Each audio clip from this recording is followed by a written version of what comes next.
नाही देऊ शकतेस ना? याचाच अर्थ अजूनही तू त्या मुलीमध्ये अडकलायस.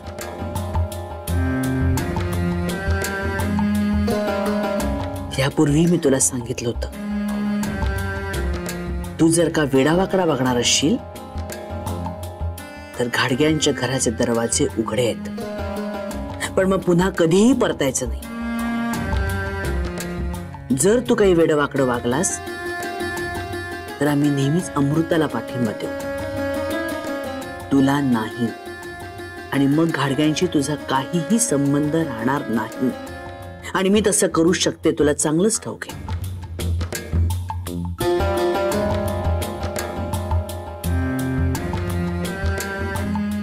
नीट विचार कर या सगळ्या गोष्टींचा. स्वतःला सुधारण्याची शेवटची संधी तुला देते असं समज.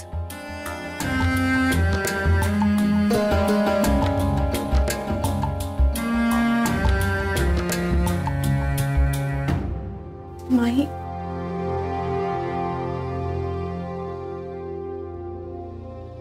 काही नाही, यांच्यासाठी गरम दूध हळद आणायचं का हेच विचारायला आले होते.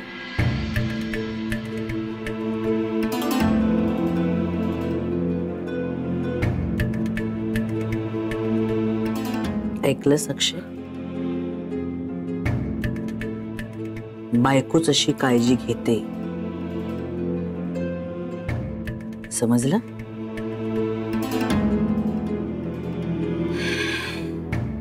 घ्या,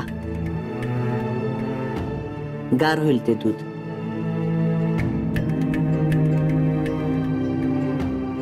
तू कसाही वागलास ना तरी माझा जीव आहे तुझ्यावर.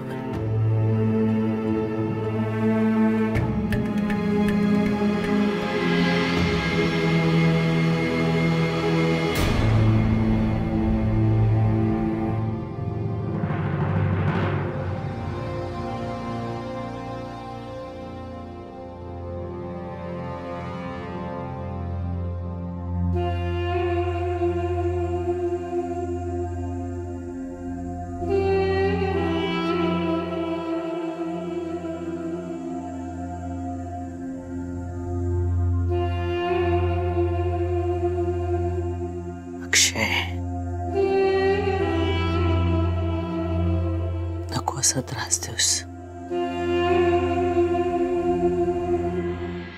संसार? अच्छा, म्हणजे आता माईला असं वाटतंय की आपण आपला संसार मन लावून करणार आहोत. आलं यार सुरू यांचे परत इमोशनल सगळे खेळ सुरू झाले यार. खूप डेंजरस आहे हे. अमृता बघ, हे बघ, तू यांच्या कुठल्या इमोशनल प्रेशरला प्लीज बळी पडू नकोस प्लीज. मला तुझी साथ हवी आहे. एकच वाक्य पण त्याचे दोन अर्थ आहेत अक्षय. तुला माझी साथ कशासाठी हवी आहे? डिवोर्स घेण्यासाठी मला तुझी साथ हवी अमृता. नाहीये शक्य त्याशिवाय डिवोर्स घेणं.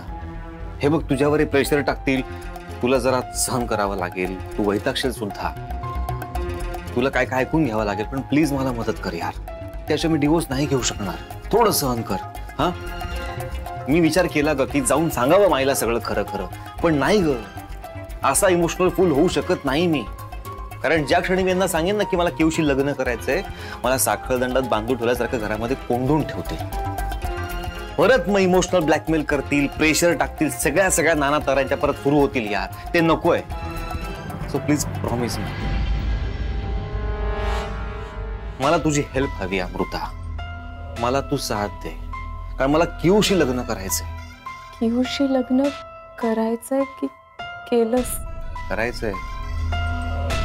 केलं म्हणजे काय?